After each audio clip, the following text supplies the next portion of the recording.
Hello, and thanks for joining us today for our webinar, Call Me Maybe How to Find Customers in an Increasingly Digital World. My name is Erica, and I'm the Director of Marketing at One Local, and I'll be your host for the next 40 minutes. Today, we'll explore how consumer sentiment changed over the course of the pandemic and how you can capitalize on this trend to grow and future proof your business. Your speaker today is Evan Westfield, who is a senior member of our customer success team. With nearly a decade of local marketing experience, Evan is the go to guy for One Local customers and our colleagues alike. I am very excited to connect you all with him today. So, with that, I will pass the mic to him. Evan, take it away. Thank you so much, Erica, and thank you everyone for joining One Local's very first webinar here. We're really excited to have you, and just happy to be here. So our topic today: call me maybe how to find customers in an increasingly digital world. The world has changed, obviously. Something big has happened over the last couple of years, and that's resulted in consumer expectations changing, businesses having to change the way they operate, and obviously marketing has had to keep up as well. You'll see here on the right-hand side, left-hand side, our pre-pandemic norms. Commonly, businesses would have a set it and forget it website, a place with a little bit of business information, your contact details, so somebody would be able to give you a call. Calls were often still king for most small and medium-sized businesses, as long as you had that phone number up in the top right corner. Generally, your website was doing a good job, and you'd be seeing people giving you phone calls, inquiring, and looking to learn more, and ideally book your business. Even if you had some coming soon signs up on your website, or maybe some incorrect business hours that didn't get updated at the last time you updated your business hours, it was common and kind of par for the course. People were okay with it because it was a small business doing their best to keep up. And since then, we've really seen some changes in the expectations of what is happening online for small business. This also resulted in a lot of minimal digitization and trackability. Oftentimes when that phone call came in, we weren't able to track that consumer any longer. Did they end up buying? What were they interested in? What did they end up choosing your business for? Maybe why we didn't end up choosing your business. It was really hard to be able to find that kind of data and really be able to leverage that information to be able to make better decisions moving forward and continue to target those consumers. So flash forward to March 2020. Obviously, the world shut down for everyone. Small business, big business, everybody had to close their doors. Beyond that, we saw so many out of this world things happening. We saw the environment changing as a result of less pollution and commuting. We saw huge political movements taking ground. And it was just a really, really strange and interesting time to be alive, and especially to be operating a small business. Our doors were closed, our sales were closed, and we really didn't know how we were going to survive this. Obviously, because I'm here, you're here, we're all in this room together. We do know that we did get through, but some things have changed and some expectations have changed. We really want to talk about what your business can do to be able to stay relevant and keep customers coming back time and time again in this really different world that we're living in here. So what happened? We saw a rapid adoption and development of technology. Consumers were expecting technology that they could use to leverage to connect with businesses, and businesses needed to be able to develop or adopt and put that technology out into the world in order for those consumers to continue connecting with your small business. We also saw a renewed interest in supporting local. The pandemic really touched everyone in the same way. We all were going through such a traumatic experience together that we all just had to get a little bit gentler. We had to be more understanding, listen better, and be able to realize that if we don't help each other through this, we're not going to get through this. And that really did drive a lot more interest in being able to support local, but definitely not at the expense of convenience. Convenience still was not one of the main things that somebody was looking for, whether they were choosing to support a small local business or a big giant business that just made it easy for them. We saw the ZMOT, or zero moment of truth, become a reality for big business and small business alike. ZMOT stands for zero moment of truth, was a concept introduced by Google back in 2011. I actually have an entire slide coming up on that, so I'm not going to dive into that bullet point just yet, but we will regroup back on that one in just a moment. We also saw technology being used to weather the pandemic, obviously, things like online booking forms, digital check-ins, or Zoom meetings with your doctor or therapist to be able to continue connecting with the business professionals that we'd expected to prior to the pandemic. And even following the pandemic, even though maybe we're not in the exact same situation we've been in the last 2 years, these technologies have stayed around, and people are still expecting to be able to leverage them in ways to make their lives easier and more convenient. A great example of this you'll see here in the center of my screen, being ready for your security check-in at the airport. There is a typically very long line when you're checking in for your appointment at the or security check-in at the airport. Here's an example of that. I really relate to the young lady here in the gray at the front. She does not look happy to be there. She's probably exhausted at probably 7 in the morning, because that's just always when flights seem to be. And it's probably too hot in there, probably carrying too much, and it wasn't ever a fun experience for anybody. I can imagine, though, if she were able to sit down somewhere with a coffee and have her phone actually tell her, hey, it's your turn to check in at security, her experience at the airport would be a lot less stressful and a lot more of an enjoyable experience. And we've been seeing those kinds of technologies creep in across all kinds of different places that they can, to be able to use technology to make our lives easier. We did a quick survey here of One Local staff, and about 40 people responded saying that they would definitely check in digitally for their security appointment at the airport if they had that option available to them. And only one person actually responded that they would actually just still wait in the normal check-in line and go forward. So you can really tell there's a big change in people's expectations of being able to leverage technology to solve everyday problems. A couple of statistics here on maybe some of the changes in how customers are engaging with businesses and our expectations of engaging with businesses. Personally, I love stats when you're able to have surveyed information of real live consumers telling you exactly what they're hoping for and expecting when converting with a business. Really does go a long way in being able to really paint this picture for you. But you'll see some numbers. The big one here on the left-hand side, 92% of consumers are expecting pandemic era customer service levels to remain at that position or grow. Like I mentioned before, we really had that better understanding of each other's situation. We were listening, we were helping each other get through it as best as we can. And that also really bled its way into the customer service levels that we expected.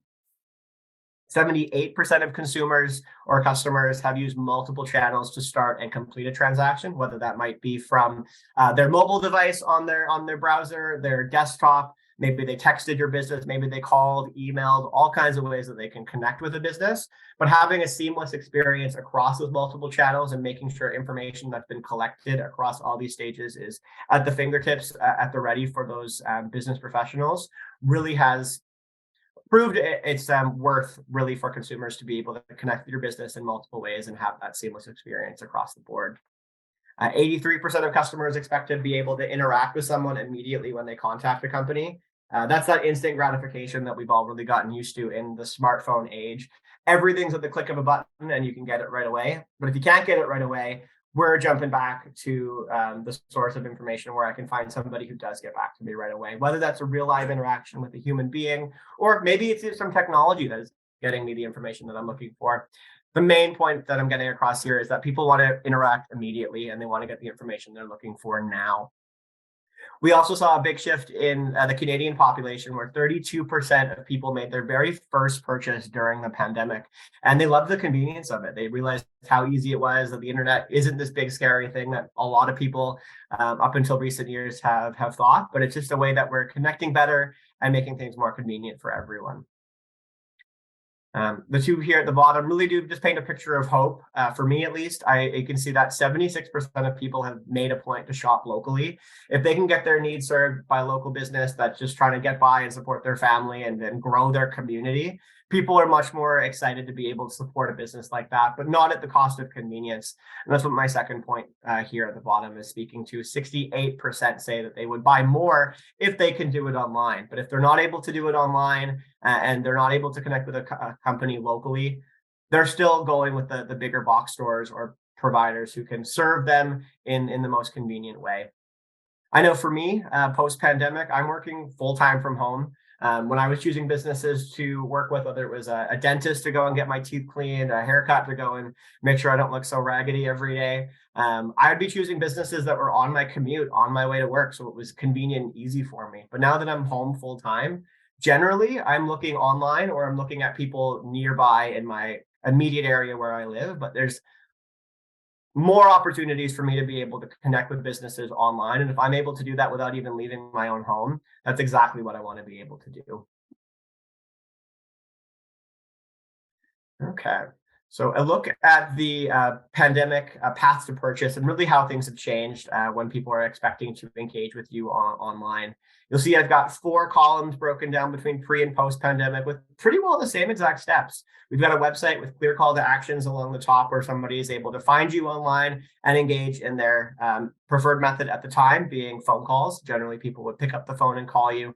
That would result in a purchase. And then we've got maybe some follow-up marketing, whether that came in an email, maybe a postcard with specials that you're running in the next month. But it wasn't very trackable or targeted. We weren't able to really see who this person was, what they bought. Are we actually targeting them with specific marketing that's going to speak to their need? Or are we just sending them something that we hope they're going to engage with and be interested in?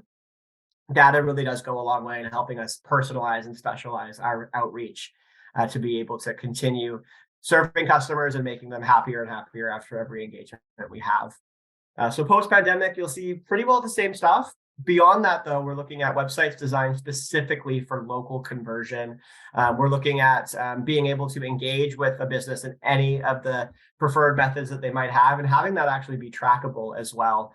So things like a call reception that's able to answer the phone, even if it's not a live person, but maybe an automated tool that can get that person the info they're looking for.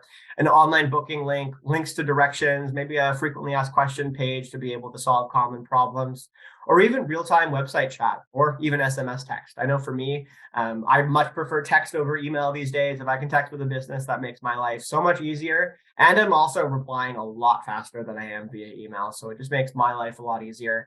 And that's a big part about what we're getting at here today, is being able to make things easier for your consumer with technology is going to make it easier for them to purchase and give you the money that obviously that they need to spend to be able to work with your business. It also provides us more technology to be able to leverage in growth marketing, where we can get to know our consumer better and target them with things that are going to be more relevant and useful for them in the long term. Okay, so how can your business continue to be successful in the new normal? I'm guessing it's sounding pretty obvious by now, but it's to adopt technology and leverage that to make things as easy and useful for our consumers as we can. A lot of big businesses have been doing this for years, but now with more technology available, small businesses can do the same. And since people have interacted with big business commonly and they're used to that technology being able to make their day easier, more and more people are expecting that to also be available in the small business space. Okay. The zero moment of truth that we spoke about just a moment ago. This is that moment online when somebody goes from just doing their research and figuring out what is their need, what are they looking for, what kind of business do I need to find to be able to help me solve my problem, and reaching that point of a decision-making process happening where they're going to actually connect with the business and choose you and obviously end up making a purchase. In order to be able to really capitalize on the zero moment of truth and be there where your customers are looking for you and being the obvious choice for them, we need to understand the moments that matter most to our customers. We need to be present in those moments that matter. So ensuring that our website meets requirements so that they're ranking well on Google. We want to make sure we're answering those incoming inquiries when they come in, and regardless of what format they come in, making sure those people have the information they're looking for and have something interesting or relevant or engaging to say to really show that, hey, we're the right choice to be able to solve the pain points that you've expressed. And beyond that, also being able to measure the impact. Data is no good if you're not measuring it and understanding where these successes are coming from, what brought the most value to my consumer, and why did they choose me versus my competition? Or if they didn't choose me, why did they choose my competition over me? And how can I use more technology or better processes to make it me be the obvious choice when they are looking for a business next time? Okay. Some general main topics that businesses need to be thinking about to continue staying successful and relevant. Number one, people need to be able to find you online. Like I mentioned, I'm not commuting much, so I'm not going past the chiropractor that I would have booked because it was a convenient location. I need to be able to Google you, find you online, and make sure that all the information that I'm looking for to prove that you're the right choice is obviously all there. Some elements that are really easy to take care of. Number one, a complete and comprehensive Google business profile, GBP in an acronym form. If you see that online, if you're ever doing any reading, generally online marketing, you're going to see GBP for Google business profile, but making sure all that information is available there. You'll see a similar example of that here on the right-hand side for this search for a plumber. Having your star rating, how many reviews you have, maybe a bit of business information like how long you've been operating for, what are your hours, how can I get in touch with you, whether that's a phone call, a link to your website, and being able to really categorize what your offering actually includes. So the things that you specifically specialize in, having those items listed beyond just I'm a plumber, can really take your business to the next level and ensure consumers are again choosing you versus your competition. People obviously also want to see positive reviews.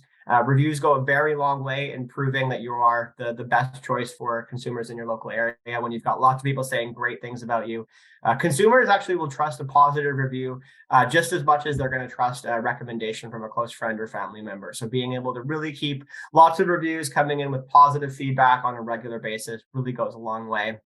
And to even take it to that next level, being able to reply to reviews that are coming in and thanking people for their positive feedback really just shows that your business is engaging, you care about your customers, and you're active in the online space. The more activity you have in the online space, the more trust Google will have in your business, as well as the consumers. On that note of reviews as well, sometimes we might get a negative review from time to time. We're all human. We understand mistakes happen. But what people really care most about is that the business shows that, hey, I care about my customers. If something does go wrong, I'm here to help fix it. And if I can't fix it, I want to show that I'm at least doing everything I can to prevent that from happening to somebody in the future. It goes a really, really long way in building that trust, building that empathy, and having customers just be able to say, hey, this looks like a great business to work with. You can also leverage local community link strategies or backlinking by just having other local businesses or relevant sources of information online linking back to your company's website. Things like Chamber of Commerce, suppliers you might work with, partners you have in your local community, charity events is a good one as well. Anywhere that's relevant in your local area, linking you is going to help Google recognize the authority that you have in your local area. Once somebody has found your site, obviously through Google or various other search engines, it's important to have that website optimized for local search and conversion. So having clear call to actions across the website that are easy to find. You'll see in the top right corner of this little site that I've got here, a book an appointment button. We've also got a phone number in that top right corner and another book an appointment button right underneath that title. Being able to have all that relevant information in ways for somebody to engage with your business right here. This makes it super simple and easy for them to do so. It's also important that we take care of the on-site SEO elements. Some of those previous things on the last page were more off-site elements. On-site elements being things that are happening right on page. You'll see a big list of different things that need to be considered and taken care of when launching that website. Obviously, this looks like a big list and a lot. And if you're not really a marketing expert, maybe it's not something that you want to take care of. Maybe it's something that you want to be able to bring on an agency like One Local to be able to help and make sure that these check boxes are checked off for you so that you can continue running your business and being the expert at doing that and let somebody else be the expert at taking care of your online marketing. Beyond the business website, going into how business or consumers connect with your business, a rapid response is imperative to success. Consumers want that instant gratification. We're used to being able just to click on a button and getting exactly what we're looking for. And if we're not able to get exactly what we're looking for with a quick click, people are going to go back to Google and find the next provider who can. So making sure your business shows up at the right time with the right info and a quick reply. If your business is positioned correctly, you're going to double your chances of being that winning business and beating out the competitors that you're up against. Sometimes, ideally, that can be a touch point from a human being. Obviously, a phone call. I love a phone call. It gives me my opportunity to express my personality, express my excitement to work with that person, be able to really build that really fantastic sales funnel with my consumers. But not every single time that you're going to be able to do that. You might have somebody in front of you. You might be under somebody's sink, fixing their sink there. So being able to automate, and get as much information at the consumer's fingertips as you can, even if it doesn't mean a live person interacting with them, does go a very long way. Urgency is obviously relevant in a lot of scenarios. Like, for example, the young man on the left here, he's got something coming out of his roof. He doesn't know what else is going to come out of the roof if that keeps coming down. He needs somebody there immediately, and he has that immediate need for a business to help him. Whether it's something immediate like this or you're just looking for a haircut, urgency is becoming more and more important as we are expecting that instant gratification. Growth marketing as well.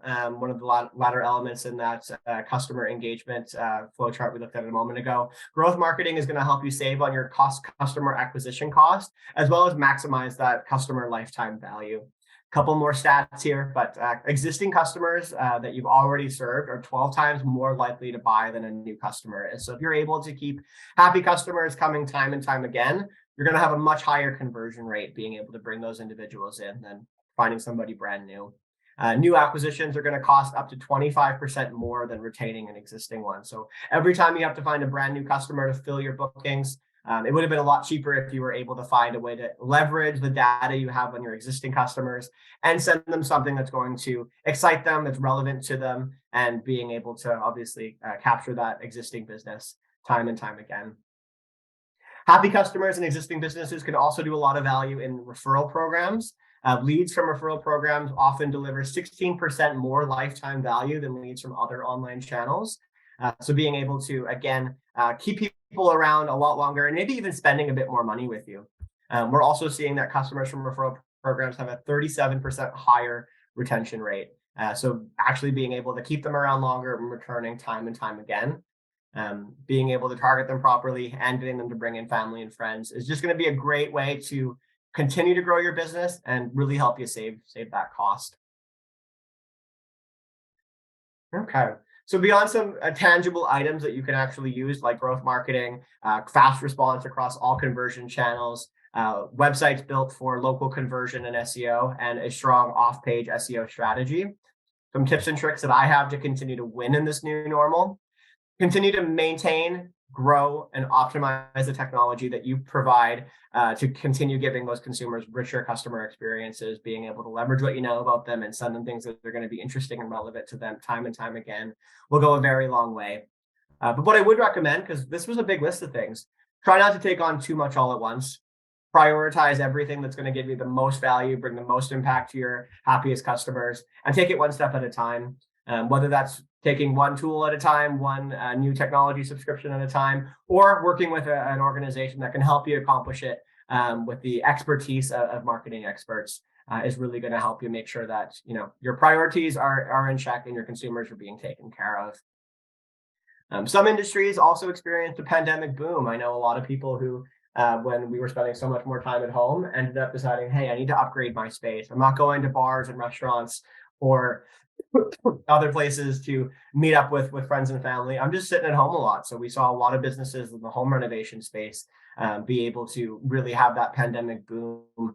So being able to reinvest some of that revenue into technology to continue offering these richer customer experiences is a great idea. But also keeping a rainy day fund, because we don't know what's happening next. We don't know if there's going to be another worldwide health pandemic in the next 6 months, a year, 10 years.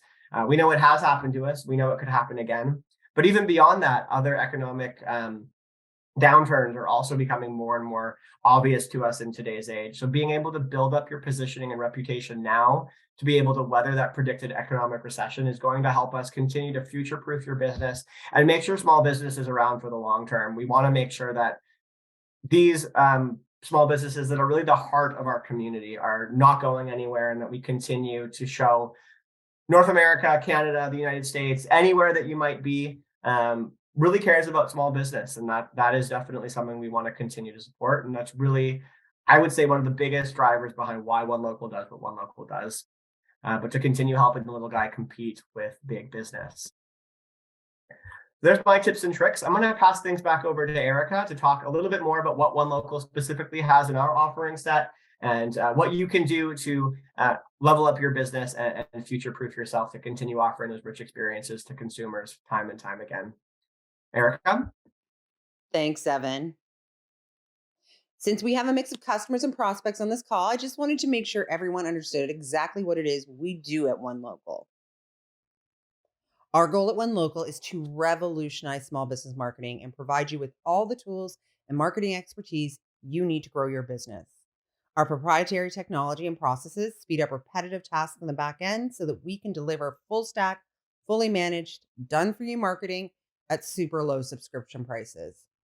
We've leveled the playing field for small business, and you can see from our own reviews how happy a partnership with One Local is making other businesses just like yours. you're in the market for small business marketing tools or simply looking for a way to digitize your customer communications, we have solutions and packages designed for wherever your business is right now. Whether you're just starting out with digitization or you're looking to overhaul your existing marketing, we have a plan and a price point designed just for you. Most of what you saw today is supported by technology from within our base package, Engage. So even if you're new to digital marketing, you can start grabbing those ZMONs almost immediately. For customers on the call, you likely already have access to everything you need. So if you aren't yet grabbing those micro interactions, reach out to your account manager and they'll get you started. The best part, every One Local subscription comes with a dedicated account manager who ensures from day one that you're getting the most out of your investment and your marketing. All of our customer relationships begin with a no obligation small business marketing audit. So if you haven't done that yet, I highly recommend you head over to our website and schedule yours today. If nothing more, you get expert advice on your current marketing activities and will help provide some insight into any gaps that might be stalling your progress. And with that, I think we're ready for Q&A. All right. So, Evan, we had some great questions that came in. I'm going to pull them and we'll answer them for the crowd that we have here. All right. So the first one I'm looking at, we didn't talk about keywords and ranking a lot. So people are wondering why that isn't that what SEO is all about, is keyword and ranking? Obviously, when people are going to Google, they're typing in some keywords, something that's interesting to them, a question that they have for Google, and Google is pulling up all kinds of different search results, from map packs to Google Ads to organic search results. All kinds of different information is coming up. But what's really been a big shift in the way that Google is operating their algorithm and expectations for what businesses are doing is essentially just making sure that you're answering the questions that consumers have. And not specifically just looking at a plumber who does kitchens near me, but a plumber who can specifically work on my sink. And it's more of a grouping versus an actual individual keyword. What Google has mentioned is that every single day, 15% of the overall search inquiries that they get actually are coming from brand new keywords that they have never seen before. So every single day, 15% is brand new things that Google has never seen before. If we're seeing brand new keywords and brand new search terms happening every single day, focusing on the same couple of different search terms across your website isn't going to actually get you the value that you're looking for. What is going to get you the value you're looking for is making sure that all those on-page SEO elements are handled, and that we're continuing to really push a content-forward strategy where specifically we're bringing useful information that consumers want to be able to read and review to your website on a regular basis. The more opportunity Google has to review new content on your website, the better overall you're going to begin ranking for different things people are searching for. So it's not the end all be all like it used to be. It is still relevant, but Google is specifically looking for businesses who are answering questions that people are bringing to Google every single day. Okay. Yeah, no, I actually do have one. I'm just trying to paraphrase this. Okay. So I think this person's asking how, it's somewhat related to how do you get that first spot in the SERPs? Like, how do you guarantee? And I know what you're going to say, Evan, so I hate using that word. But how do you guarantee you get that first slot? Guarantee is the specific word that is the challenge there, but really any kind of marketing agency that is guaranteeing you over time they're going to get you that number one spot, it's just impossible to be able to guarantee. Search engine optimization is a huge mix of science, art, as well as demand from your local consumers. It is something that is a fighting battle every single day. And as long as you're generally showing up a few times on that homepage or search page, you're going to have a much better chance at securing that click than just specifically having you in the top spot. So if you can have a Google ad running that shows up, you can show up in that local map pack. You can also show up somewhere in the organic search results. Having 3 out of the, say, 15 or 16 positions that are on that homepage between these different aspects is going to make sure that you're recognized by your consumer and a lot more likely to actually be able to get that conversion, because people do commonly click on multiple websites when they are reviewing different services that they are looking for. They're doing their research and they're even clicking on you multiple times. So if you make it easy for them to find all the sources of information that you have about your business online, it's going to go a really long way in making sure that you're the business they choose over the competitors. Erica, we also have just gotten a couple more questions in the Yeah. chat, actually. So I'm going to jump to meta descriptions are useful to ranking as well. So for Google, every single page that you put on your website that is indexable by Google will have a meta description.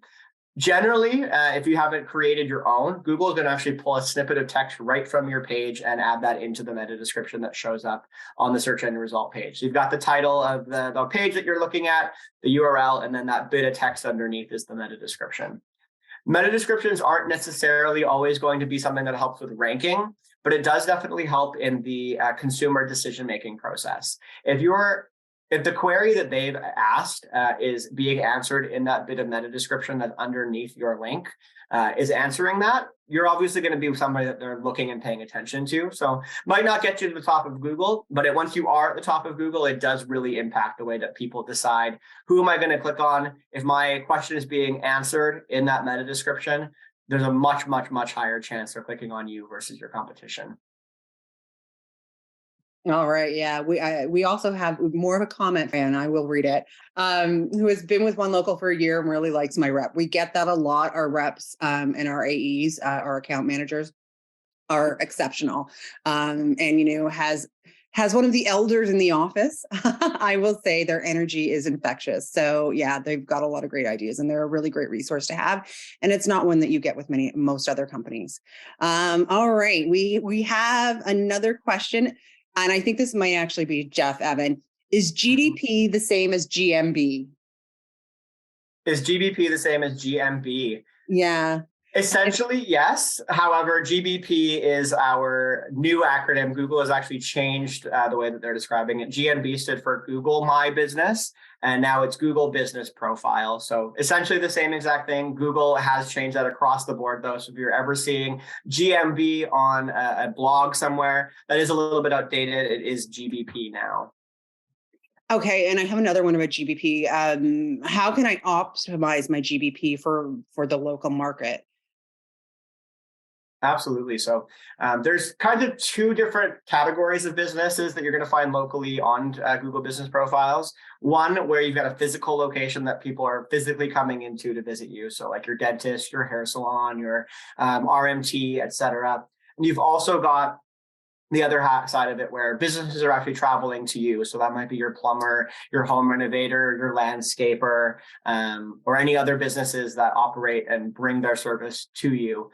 So making sure that that information is filled out in full. So your local address if people are traveling to you, or if you're somewhere that you're traveling to people, what service areas are you operating in and who can you do business for in your local area?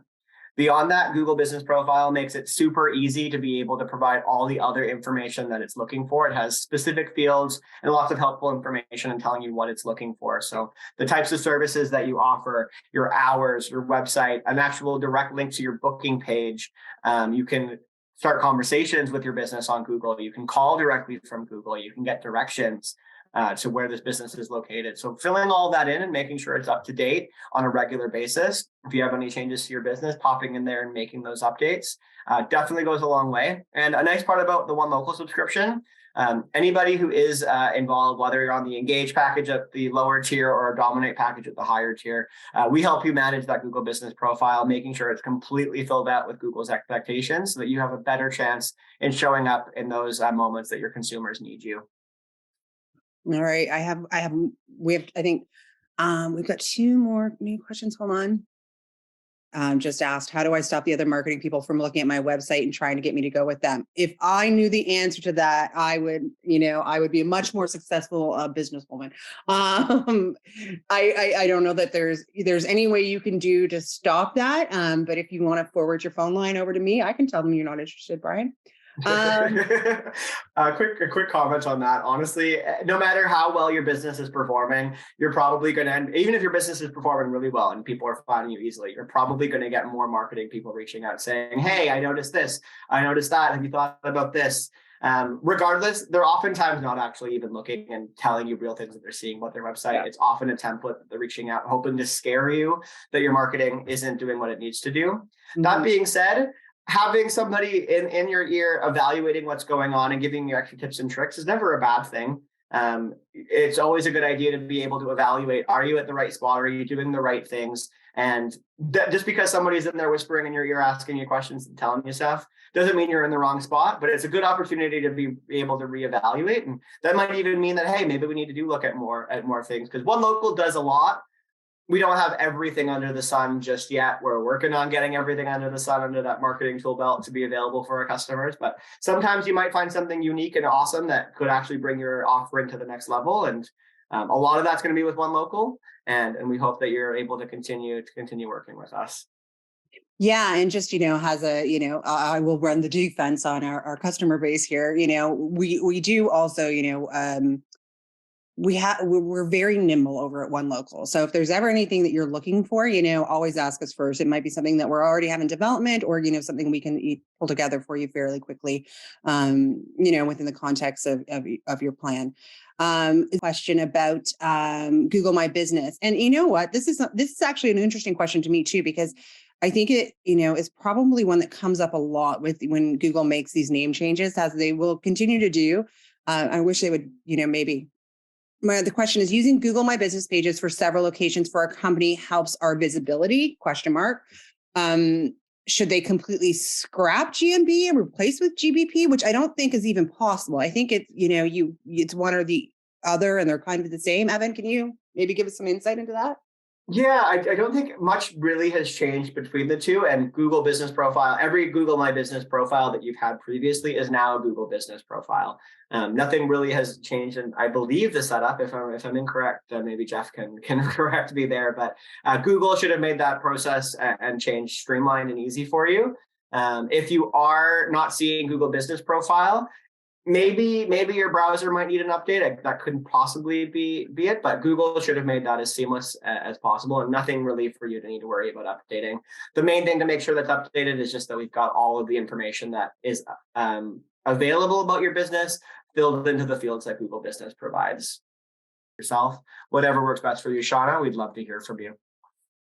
All right. And so the last question, I'm just trying to find it, is basically, if you were to give them one thing, if to get started with today, one recommendation of the first step they should take along that revised path to purchase, what would it be, Evan?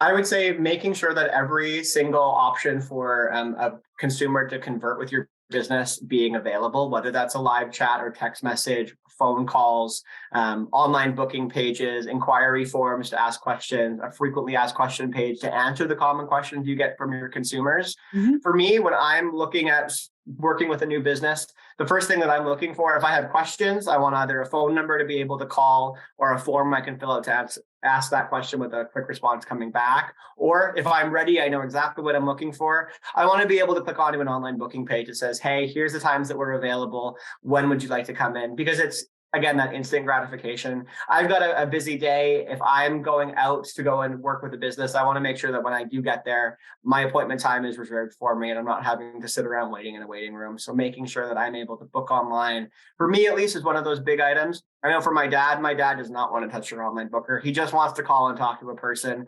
So it's not going to be the same across the board. But if we're looking for a variety of customers from lots of different walks of life and places, being able to offer every single solution that they can use to easily connect with your business will go a long way, especially if you use a tool like One Local, because all of these forms of communication end up in the same place where you can action them and respond to them with the information that they need to hear, versus having a phone call where you answer the phone here, an email where you have to go to your email inbox to answer that here, a text message that's on another phone, a booking portal that's in another place. Having it all under one roof really makes it a lot easier for the business to be able to prioritize and manage their consumer needs. Excellent. All right, guys, we're at time. I'm going to let you go with 2 minutes to spare. For customers that are on this call, if you saw something that you are super interested in doing, most of the technology, our technology that relates to what we presented today, is included in our Engage package. So the majority of customers here will actually have access to the technology to make all this happen today. And maybe, it just hasn't been a priority for you in the past, and post this call, it's going to be. So if there's something you want to learn more about and you want to activate in your own programs, please just reach out to your account manager, and they will have this recording. So they'll be ready and waiting for your call. For prospects, I encourage you,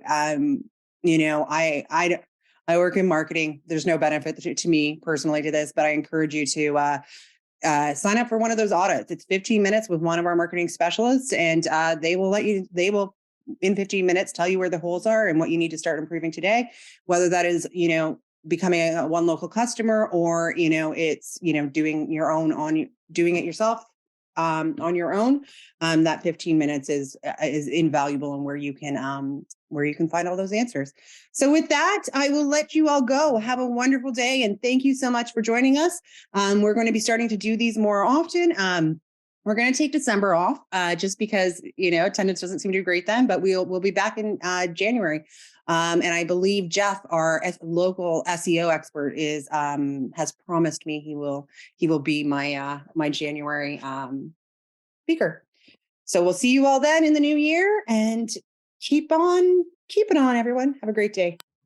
Thank you.